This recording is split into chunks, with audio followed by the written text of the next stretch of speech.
المرسلين وعلى آله وأصحابه أجمعين۔ اللہ رب العزت کا بے حد لامتناہی شکر ہے جس نے ہم سب کو عظیم نعمت ادائے نماز نصیب فرمائی، اور پھر اللہ رب العزت نے قرآن مجید کی تعلیم کے لیے خوبصورت لمحات اور ساعتیں نصیب فرمائیں۔ اللہ کے حضور دعا ہے اللہ تعالی ہم سب کو تا حیات 5 وقت نماز کا نور اور قرآن مجید کی محبت کا نور اور اس کی زینت کا نور، اس کی ہدایت کا نور ہمیں نصیب فرما کے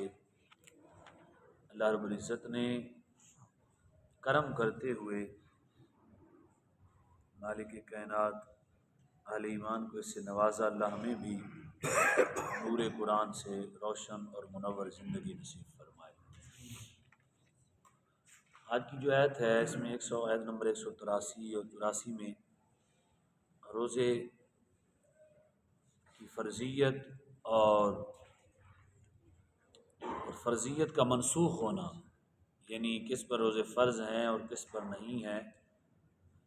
اور اس کے علاوہ احکام روزے کے بارے میں چند روزے انسان رکھتے ہیں تو بیمار کے لیے کیا حکم ہے، بالکل ضعیف اور نحیف کے لیے کیا حکم ہے، اور روزے کی برکات کیا ہے۔ ان 2 آیات میں اللہ رب العزت نے یہ بیان فرمائی۔ آئیں ہم پہلے سب مل کے پڑھ لیتے ہیں برکت کے لیے۔ یا ایھا الذین آمنوا کتب علیکم الصیام کما کتب علی الذین من قبلکم لعلکم تتقون۔ یہ آیت مبارکہ جو ہے قرآن مجید میں 4تھا مقام ہے جہاں اللہ نے اہل ایمان سے خطاب فرمایا۔ یاد ہوگا پہلے میں اللہ نے ادب مصطفیٰ سکھایا، دوسرے میں ادب امت مصطفیٰ اور امت پر مصائب و آلام کے آنے سے امت یہ نہ سمجھ بیٹھے کہ اللہ ناراض ہے۔ حضور کی جو امت ہے اس پر خوف، دکھ، تکلیف آتی رہتی ہیں، تو خوف، دکھ، تکلیف کے آنے سے یہ نہ مانا لیا جائے، یہ نہ سمجھا جائے کہ اللہ اس پہ ناراض ہے۔ ہمارے معاشرے میں ہے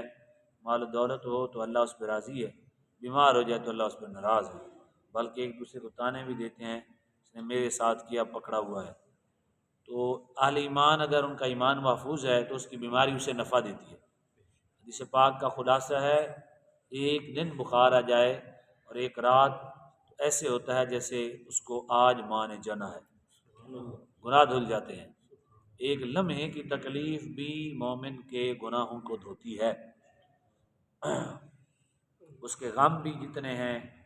اور اس طرح اس کے جتنے بھی روحانی جسمانی مسائل ہیں، جب وہ غم میں ہوتا ہے تو اللہ تعالیٰ اس کے گناہوں کو دھوتا ہے۔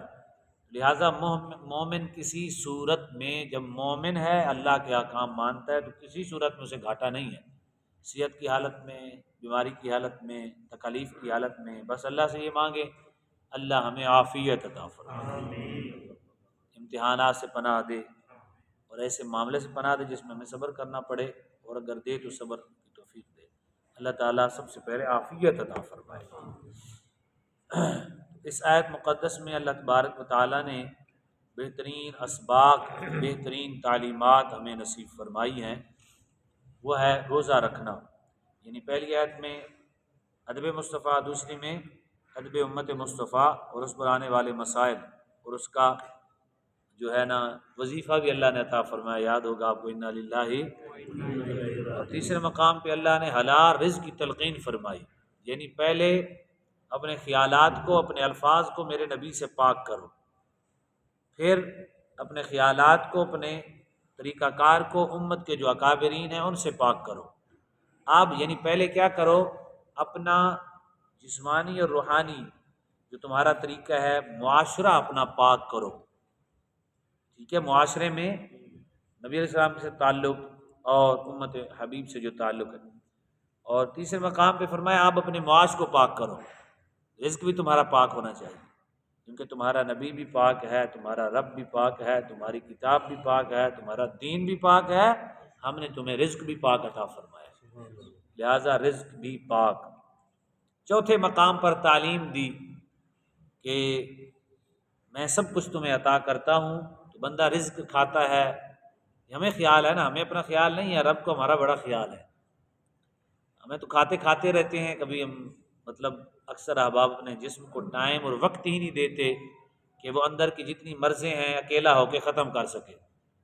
معدہ خالی ہو کے اپنے اندر کی ساری چیزیں جو بھی پڑی ہوئی ہیں بوسیدہ اس کو ختم کرے، جگر اپنی صفائی کرے، اندر جسم پاک ہو جائے، تو وقت نہیں دیتے۔ تو اللہ نے ہمارے اوپر رحمت کرتے ہوئے ہمیں روزے عطا فرما دیے تاکہ میرے بندوں کے اندر کی مرضیں میں فرضیت کے ساتھ ان کی امراض ختم کر دوں، اور اس سے روحانی کئی اسباب ملتے ہیں۔ بعض دفعہ انسان کیونکہ آج کل زیادہ خوشحالی ہے، تو خوشحالی کی وجہ سے بندے کو یہ نہیں پتہ چلتا کہ بھوکا کیسے ہوتا ہے، محشر کے دن پیاس لگی تو کیا حال ہوگا، بھوک لگی تو کیا حال ہوگا، ہاں جی، یہ محسوس کرانے کے لیے اللہ نے ہمیں روزہ عطا فرمایا۔ آخرت کی تیاری کا طریقہ بھی بہترین ہے، پیاس لگے، ہمیں امید ہے شام کو پانی بڑا اچھا ہوگا، مشروبات بڑے اچھے ہوں گے، اگر اعمال برے ہوئے تو وہاں تو پھر طویل عرصہ یہاں نہ دھوپ، نہ تانبے کی زمین، نہ سورج کی قربت، ہر طرح کی سہولیات، پانی سے نہا بھی سکتے ہیں اور کپڑا گیلا کر کے اوپر ڈال لیتے ہیں، اے سی کے آگے بیٹھ جاتے ہیں، پانی کے ساتھ نہا لیتے ہیں، کئی طریقے ہیں جس سے اپنی پیاس کو اور اپنے جسم کی طلب کو ہم کسی اور طریقے سے تھوڑا سا موڑ سکتے ہیں، موو کر سکتے ہیں، لیکن قیامت کے دن ایسا نہیں ہوگا۔ لیکن روزے دار اگر اللہ کی رضا کی خاطر روزے رکھیں گے، ایک یہ تیسرا سبق اس میں یہ ہے کہ دیکھو تمہارا اور میرا رشتہ کیسا ہے، میں اور تم ہیں کمرے میں، اللہ ہے اور اللہ کا بندہ ہے، پانی بھی ہے، فریزر بھی ہے، چیزیں بھی پڑی ہوئی ہیں، لیکن انسان کھاتا نہیں۔ فرمایا میں دیکھنا چاہتا ہوں تو میرے ساتھ میرے اوپر کتنا پکا ایمان رکھتے ہو، اپنے رب کو اپنے قریب کتنا پاتے ہو، کس قدر یہ رب کی قربت کی محسوس کے علاوہ کہ بندہ ایسے کر سکتا ہے بھائی، کہ یہ ایمان ہے جو سمجھاتا ہے نو نو نو نو ایسا نہیں کرنا، پتہ چل جائے گا، اللہ تو اللہ ہے نا، اس کو تو پتہ ہے۔ تو یہ تعلیم دی گئی کہ جیسے تم حلال چیزوں سے رک جاتے ہو روزوں کے بعد بھی اور روزوں کے دوران بھی، ایسے حرام چیزوں سے بچے، اس وقت میں تمہارے قریب ہوتا ہوں۔ تمہارے بزرگ فرماتے ہیں کہ انسان اللہ اکبر جیسے کسی کے آنے سے حیا کرتا ہے کہ فلاں آ رہا ہے، ایسے مجھے نہیں بیٹھنا چاہیے، ایسے کھانا نہیں چاہیے، ایسے کسی کے ساتھ بات نہیں کرنی چاہیے، میں اس کے ساتھ بار بار آتا جاتا ہوں تو یہ نہ محسوس کر لیں، میں فلاں کے گھر میں آتا جاتا ہوں تو ہمسایہ یہ نہ سوچ لیں، فلاں میرے گھر میں آتا جاتا ہے فلاں یہ نہ سوچ لے، یعنی ایسی چیزیں جو بری ہیں اور بندہ سوچتا ہے آخر کوئی نہ کوئی بری سوچ ہی لے گا، تو اس سے بچتا ہے کہ کہیں معاشرہ مجھے برا نہ کہنا شروع کر دے۔ بزرگ فرماتے ہیں کہ کیوں نہ ہو ایسا سوچے کہ چھوڑے ساری کائنات کو، میرا رب بھی مجھے نہ برا سمجھ لے، یعنی اللہ تعالیٰ ہی اپنے میرے اعمال میں مجھے برا نہ لکھ دے۔ لہٰذا سب سے زیادہ جس سے حیا کرنی چاہیے وہ کون سی ذات ہے؟ ہاں، سب سے زیادہ جس سے دوستی مضبوط کرنی چاہیے وہ بھی کون سی ذات ہے؟